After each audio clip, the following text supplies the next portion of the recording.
je suis content que tu es là. Et sais-tu pourquoi je suis content que tu es là? Parce que quand tu es là, ça veut dire que c'est le temps de chanter comme les oiseaux.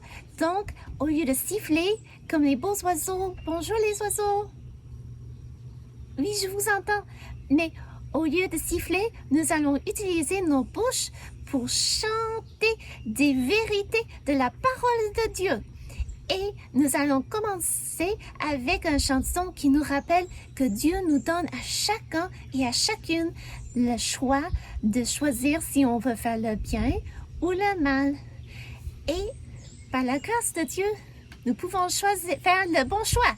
En tout cas, va choisir le bon chemin. La vie est devant toi. Va poursuivre ton chemin. Le droit chemin. Jésus nous aime. Il marche devant nous. Il est notre ami, notre guide. Suivons-le toujours. Va choisir le bon chemin. La vie est devant toi. Va poursuivre ton chemin. Le droit chemin. Jésus nous aime, il nous protège aussi. C'est lui la lumière du monde. Suivons-le toujours. Va choisir le bon chemin. La vie est devant toi. Va poursuivre ton chemin. Le droit chemin. Jésus nous aime. Mais il nous parle aussi, c'est pourquoi lisons sa parole, suivons-le toujours. Dieu nous donne le choix si on veut poursuivre le bon chemin ou non. Et de temps à autre, tu sais, on est triste ou découragé ou il y a quelque chose qui ne va pas bien et c'est difficile de ne pas choisir de faire le mauvais choix parce qu'on est tenté de le faire, parce qu'on est triste et découragé. Mais par la grâce de Dieu, on peut apprendre à dire non. Non, non, dis non. Quand le mal veut t'entraîner, non, non, dis non. Quand il veut te faire tomber, choisis toujours ce qui est bien, ce qui est bien, ce qui est beau. Choisis toujours ce qui est bien. Quand on te tente, alors dis non, non, fais non. Oui, dis oui. Quand c'est pour marcher avec ton Dieu, oui, dis oui. Quand c'est pour marcher de mieux en mieux, choisis toujours ce qui est bien, ce qui est bien, ce qui est beau. Quand Dieu t'appelle, choisis toujours ce qui est bien. Quand Dieu t'appelle, alors dis oui, je viens. Ah, je l'ai raté plein de fois. Ah, j'ai pratiqué, mais tu sais quoi? Il me semble que je dois encore pratiquer. Mais que penses-tu si on essaie encore une fois et tu peux m'aider à bien chanter la chanson? Oh oui, merci beaucoup. Non, dis non. Quand le mal veut t'entraîner, non, dis non. Quand il peut te faire tomber, choisis toujours ce qui est bien, ce qui est bien, ce qui est beau. Choisis toujours ce qui est bien. Quand on te tente, alors dis non, c'est non. Oui, dis oui. Quand c'est pour marcher avec ton Dieu, oui, dis oui. Quand c'est pour marcher de mieux en mieux, choisis toujours ce qui est bien, ce qui est bien, ce qui est beau. Quand Dieu choisis toujours ce qui est bien. Quand Dieu t'appelle, alors dis oui, je viens. J'ai encore raté un petit peu, mais j'espère que tu me pardonnes. Et tu sais quoi? Maintenant, je pense que c'est le temps pour Madame la monitrice. Donc, oui, Je m'en vais à ma place pour écouter. Et merci beaucoup de m'avoir aidé avec les chansons. Et Dieu voulant, à la prochaine. Bye!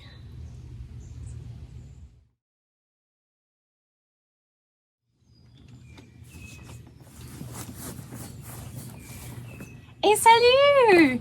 Et cette semaine, il a plu. C'était bienvenu parce que ça faisait longtemps qu'il n'a pas plu et on en avait besoin pour les jardins, pour les cultures des fermiers. Ça fait du bien. Mais t'es-tu jamais rendu compte que quand Dieu envoie la pluie, il ne distingue pas entre ceux qui sont bons et ceux qui sont méchants? Il ne pleut uniquement sur ceux qui suivent les commandements de Dieu. Dans sa miséricorde, Dieu envoie la pluie pour que tout le monde puisse en bénéficier. Écoute ce que dit la Bible. Matthieu, au chapitre 5 et au verset 45, nous dit « Il fait pleuvoir sur les justes et sur les injustes. » Donc Dieu est miséricordieux envers nous. Il fait pleuvoir sur les jardins de tout le monde et fait pousser des légumes, des grains et les fruits dont nous avons besoin. Il ne fait pas de différence parce qu'il nous montre sa miséricorde. Et c'est quoi la miséricorde? Bonne question.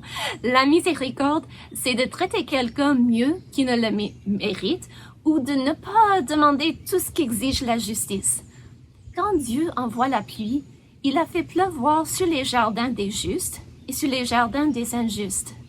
On ne mérite pas un bon traitement quand on rejette la parole de Dieu, mais dans sa miséricorde, Dieu pourvoit à nos besoins et nous donne des opportunités pour nous repentir de notre rébellion contre lui.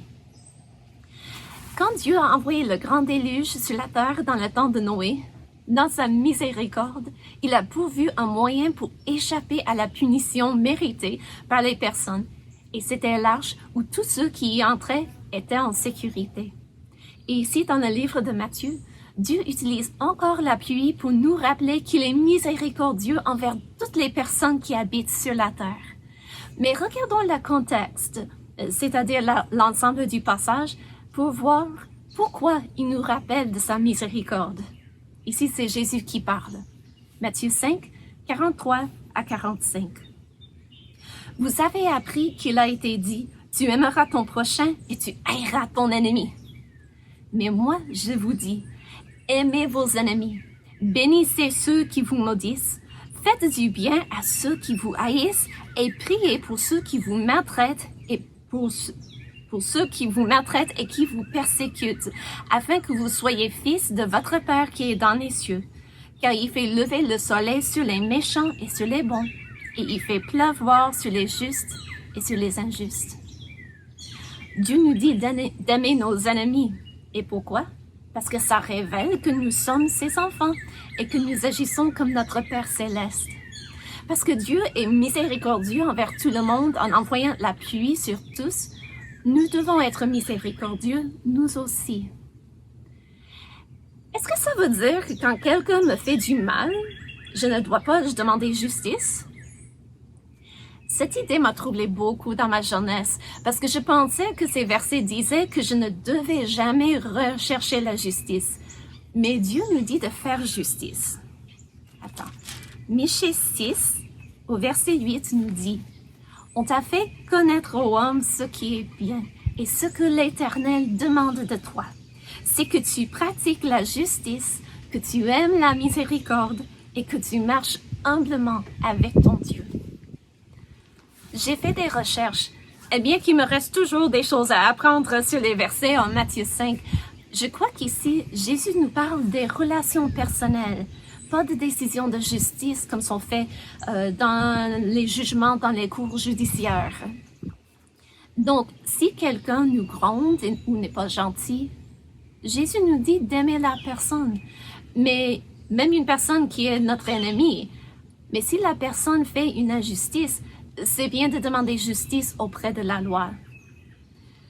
En d'autres mots, quand nous cherchons que la justice soit faite, nous ne devons pas avoir une attitude de vengeance dans notre cœur.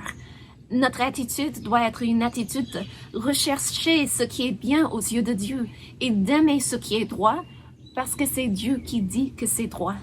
La vengeance personnelle ne doit pas jouer un rôle dans notre poursuite de la justice. Laisse-moi te donner un exemple de cela. Un jour, on m'a traité avec peu de respect parce que je devais prendre une décision difficile. L'autre personne n'aimait pas ma décision et elle m'a dit des choses blessantes. Dans ma chair, je voulais répondre avec colère et dire à la personne exactement ce que je pensais de son comportement. Mais Dieu m'a rappelé que je ne devais pas répondre pour satisfaire à ma chair. Bien que mon pasteur m'encourageait de dire les faits à la personne et de partager comment Dieu me dirigeait dans la situation, je ne devais pas parler à cette personne avec de la rancune contre elle dans mon cœur. C'était ma responsabilité devant Dieu de pardonner la personne personnellement et de ne pas chercher à me venger sur elle, tout en poursuivant la justice ou ce qui est droit dans la situation. Pense-y, Jésus nous aime et est mort sur la croix pour nos péchés, mais tout le monde qui n'a pas encore cru en Jésus comme sauveur est l'ennemi de Dieu. La Bible nous dit en Romains 5:10, « Lorsque nous étions ennemis, nous avons été réconciliés avec Dieu par la mort de son Fils. » Jésus lui-même nous donne un exemple de ce que c'est d'aimer une personne tout en cherchant justice. Quand quelqu'un nous a fait tort, ce n'est pas facile de pardonner à la personne. Mais écoute ce que Dieu nous dit en Matthieu 6 et au verset 14. « Si vous pardonnez aux hommes leurs offenses, votre Père céleste vous pardonnera aussi. Mais si vous ne pardonnez pas aux hommes, votre Père ne vous pardonnera pas non plus vos offenses. » Dieu nous pardonne de tellement quand nous reconnaîtrons que nous avons mérité la seconde mort et avons besoin de son pardon. Et comment pourrions-nous ne pas pardonner aux autres? Dans ma situation, la personne n'avait pas fait une injustice qui nous amènerait dans une cour. Si elle avait fait une telle chose, il n'y aurait eu rien de mal en poursuivant justice. Mais je devrais, dans une telle situation, ne pas chercher à me venger sur la personne. Je devrais avoir l'attitude de vouloir que la personne se mette en règle avec Dieu. Ça change beaucoup mon attitude quand je décide d'avoir un tel amour pour l'autre dans un conflit. Est-ce que pour toi, on t'a jamais fait de tort? Je t'encourage de prier pour la personne et de te rappeler que tu dois chercher le bien. Pas parce que tu veux te venger sur la personne, non, mais parce que tu veux que ce qui est droit aux yeux de Dieu se fasse. Et la prochaine fois qu'il pleut, tu peux demander que Dieu te rappelle de sa miséricorde et que tu peux lui demander qu'il t'aide à obéir à son commandement d'aimer les ennemis, d'aimer tes ennemis et mes ennemis.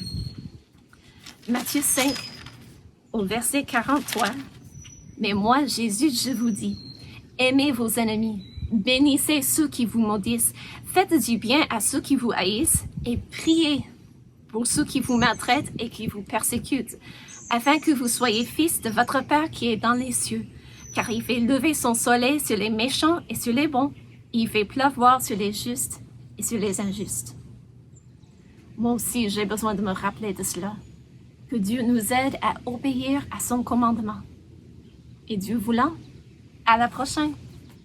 Au revoir.